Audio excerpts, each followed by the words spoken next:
अस्सलाम वालेकुम स्टूडेंट्स, कैसे हैं आप लोग? उम्मीद करती हूँ आप खैरियत से होंगे। तो हम पिछले वीडियो में डिस्कस कर रहे थे सब डिविजनल इन्फोर्समेंट ऑफिसर का जो पीरा एक्ट है 2024 का, उसका 40 section issuance and delivery of notice. तो नोटिस अगर हमने भिजवाना है तो वो कौन कौन से उसके मोड्स हो सकते हैं, कौन कौन से तरीके हो सकते हैं। सबसे पहले है personal service. Notice shall be served on the offender through any employ. कोई भी एम्प्लॉय है subject to receiving given by such offender provided that refusal to receive the notice shall not effect the validity of the. इसमें ये बताया हुआ है कि अगर हमने किसी को नोटिस भिजवाना है तो कोई भी एम्प्लॉय जो है पीरा डिपार्टमेंट से जिसे ये फंक्शन जो है वो कन्फर किया जाएगा, तो वो क्या करेगा, एम्प्लॉय वो विज़िट करेगा उस ऑफेंडर के घर पे, वो जाएगा और उसे नोटिस सर्व करेगा बाय हैंड, ठीक है। और वो आगे ऑफेंडर रिसीव करके उसका जो है साइन वगैरह कर देगा। जैसे नोटिस का होता है उसके 2 कॉपीज़ होती हैं, एक ऑफेंडर को देनी होती है, एक जो है हमने अपने रिकॉर्ड में रखना होता है, ठीक है।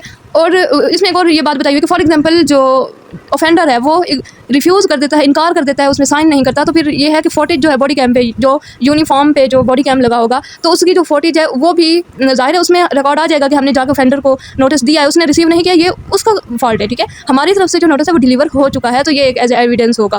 फिर है हमारे पास service at premises. If offender cannot, अब हम किसी को नोटिस देने गए हैं और वहाँ पे ऑफेंडर मौजूद नहीं है, तो हम क्या करेंगे। अब इस सूरत में भी डिफरेंट है। If offender can not be located for his personal service, मतलब पर्सनल सर्विस जो है वो नहीं हो पा रही, तो notice shall be served through courier. हम कोरियर के थ्रू नोटिस सर्व करवाएंगे। अगर ऑफेंडर जो है उस प्रॉपर्टी का ऑनर है, ठीक है, where the offence has occurred, जहाँ पे ऑफेंस हुआ है but is not in possession, लेकिन वहाँ पे रह नहीं रहा, the notice shall be sent at the last known address. तो ऑफेंडर के आखिरी जो जहाँ पे वो रह रहा होगा तो वहाँ पर नोटिस डिलीवर करवाया जाएगा।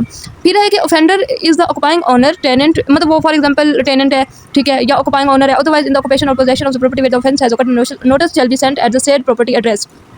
फॉर एग्जाम्पल वो जहाँ पे ये ऑफेंस हुआ है, ठीक है, वो वहाँ पे मतलब एज ए टेनेंट रह रहा है, तो उसका जो ऑनर होगा, जिसकी पोजेशन में वो घर होगा या वो प्रॉपर्टी होगी, हम उसके एड्रेस पर वो नोटिस डिलीवर करवाएंगे। उसके बाद एफेक्सिंग ऑफ नोटिस। फॉर एग्जांपल ये तीनों जो ऊपर वाली सिचुएशन दी हुई है वो पॉसिबल नहीं है, तो हम क्या करेंगे, नोटिस को उसके जो एड्रेस पे, उसका फॉर एग्जांपल घर का जो गेट है वहाँ पर हम नोटिस को चिपका देंगे, चश्मा कर देंगे। उसके बाद public notice in the newspaper. अगर फॉर एग्जांपल हमें उसका एड्रेस का, ये तो उस सूरत में पॉसिबल है ना कि अगर हमें उसके एड्रेस का पता हो, अगर हमें उसके एड्रेस का ही नहीं पता तो उस सूरत में क्या करेंगे, हम पब्लिक नोटिस इन न्यूज़पेपर, हम न्यूज़पेपर में उसका नोटिस जो है वो इशू कर देंगे।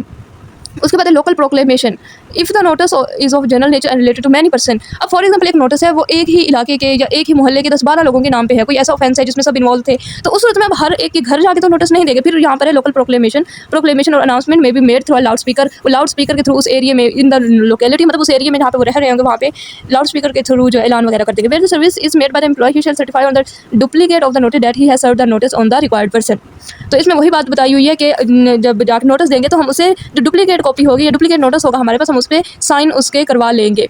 नेक्स्ट हमारे पास पेनल्टीज, चैप्टर 9 है penalties under the act. Only those penalties may be imposed which are permitted under such relevant laws whose enforcement and regulatory compliance is sought to be achieved under the act. इसमें बताया हुआ है कि सिर्फ वही penalties impose होंगी जो इस एक्ट या शेड्यूल लाज जो है इनमें जिनकी परमिशन दी हुई है। बाकी इसमें ऐसा कुछ नहीं याद रखना, बस इसका सेक्शन नंबर याद रखना है। पेक्यूनियरी लिमिट्स फॉर द पेनल्टीज। अब लिमिटेशन ऑफ फाइन है कि अब एक ऑफिसर जो है या एक एम्प्लॉय जो है वो कितना फ़ाइन जो इम्पोज कर सकता है, ये पेक्यूनियरी लिमिट्स कहते हैं। उसकी जो पेक्यूनियरी ज्यूरिसडिक्शन है फ़ाइन इम्पोज करने की, तो वो हमें प्रेस्क्राइब्ड वो रूल्स में मेंशन की हुई होंगी। नेक्स्ट है हमारे पास चैप्टर 10 प्रिवेंटिव मेजर्स। इसमें जस्ट एक ही सेक्शन है, सिक्योरिटी एंड बॉन्ड्स। तो इसका भी आपने जस्ट सेक्शन नंबर याद रखना है। हेयरिंग ऑफिसर जो है वो क्या कर सकता है, require a person to execute a bond. तो इसमें जस्ट एक एमसीक्यूज बन रहा है कि कौन जो है who shall require a person to execute a bond, तो वो हेयरिंग ऑफिसर है। ये आपने एमसीक्यूज याद रखना है। नेक्स्ट है ऑफेंसेस हमारे पास, ठीक है। अब ऑफेंसेस ये जस्ट रीड करने वाला है कि इस पूरे एक्ट में उस चीज़ का ऑफेंस माना जाएगा, उस एक्टिविटी का ऑफेंस माना जाएगा जो सेक्शन 44 में बताए हुए हैं। ये आपने इनको रीड कर लेना है। नेक्स्ट इसकी पनिशमेंट जो है ये आपने याद रखनी है कि 44 सेक्शन के अकॉर्डिंग जो भी ऑफेंसेस मेंशन है, अगर कोई ये ऑफेंस करेगा, he shall be guilty of an offence punishable with imprisonment which may be extend up to 6 month. तो इसकी जो पनिशमेंट है वो 6 मंथ तक हो सकती है, या फाइन, या फिर अच्छा फाइन की भी बताई हुई है 300,000 मतलब 3 लाख फाइन, या 6 मंथ इम्प्रिजनमेंट। ये आपने लाजमी याद रखना, या दोनों, ठीक है। Offences by companies. अब इसमें बताया हुआ है कि एक ऑफेंस है वो इंडिविजुअली कोई पर्सन कर रहा है, लेकिन यहाँ पे वो है कोई कंपनी है, कोई ऐसा ऑफेंस कर रही है, जैसे होर्डिंग रिलेटेड हो गई या फैक्ट्रीज़ हैं, ठीक है। अगर वो मिलकर कोई ऑफेंस कर रही हैं तो इस सूरत में क्या होगा कि उसमें उन्होंने बताया, इस सारा ये आपने रीड कर लेना। इसमें जैसे ये बताया होगा कि अगर कोई कंपनी की तरफ से कोई ऑफेंस हुआ होगा तो उस कंपनी के वो सारे जो अथोराइज पर्सन है या जो उसमें मैनेजमेंट है, तो वो कंपनी के जो लोग होंगे वो इन्वॉल्व होंगे उस ऑफेंस में। हाँ, अगर कोई पर्सन है उस कंपनी में काम कर रहा है और वो प्रूफ दे देता है या कोई एविडेंस दे देता है कि मैं इस ऑफेंस में इन्वॉल्व नहीं हूँ, तो वो नहीं होगा। बाकी सारे पर्सन जो मैनेजमेंट में जो लोग उस ऑफेंस को रोक सकते थे लेकिन उन्होंने नहीं रोका, तो फिर वो इसमें इन्वॉल्व होंगे।